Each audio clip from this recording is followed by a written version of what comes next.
I worry so much for my son. He just turned 7. And I feel like the clock is ticking down to the point where the harm to his development will be catastrophic. Missing school means regression. Having 2 children who are both special needs is already a challenge 24/7. Can I get you a tissue? No, it's okay. Are you okay? I'm okay.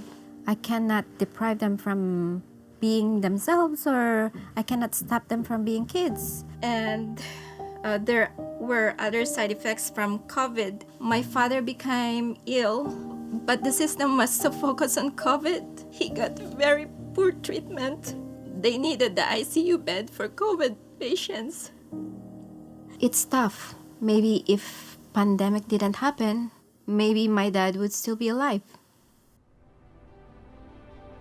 I always say to myself, you know, when I'm 50, how am I gonna look back at this? What are the memories and the milestones I'm gonna remember? And, you know, like Black Lives Matter and, you know, all the injustices that we were going through in addition to COVID. And even though it affected the Black community, I would say more negatively than others. At the end of the day, Black health issues and Black issues in general holds a soft spot in my heart. And I think that also plays on the fact why the vaccine to me is important, because I just wanted to do what I think was safe for my family and for society. You know, like your livelihood was really dependent on this vaccine. So I felt that there was a lot of back and forth, a lot of discussions in regards to what's right. Is it right for me? Is it right for my situation, my family? Even being a Black woman and going into the healthcare system and what we have access to, how we're treated. Right. You know, I've known some people personally who had, you know, family members passed away.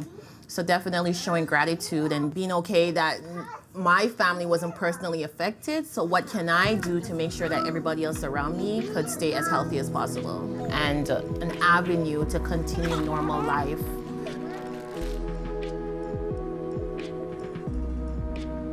It's kind of like pay it forward.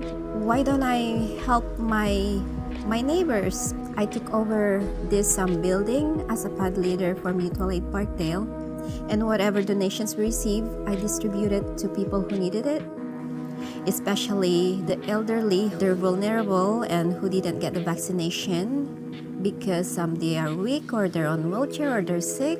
So I just have to take them with me, get them vaccinated at the Parkdale Library. I just want everyone get vaccinated. I'm just here to do my job as an ambassador to connect them and get them vaccinated as much as possible.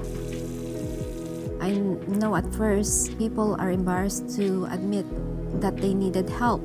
I know that for sure because I was in that situation during the pandemic. There are good people out there ready to help someone in need. And because of that, I know if I get the vaccine, then I will be able to continue what I'm doing for my community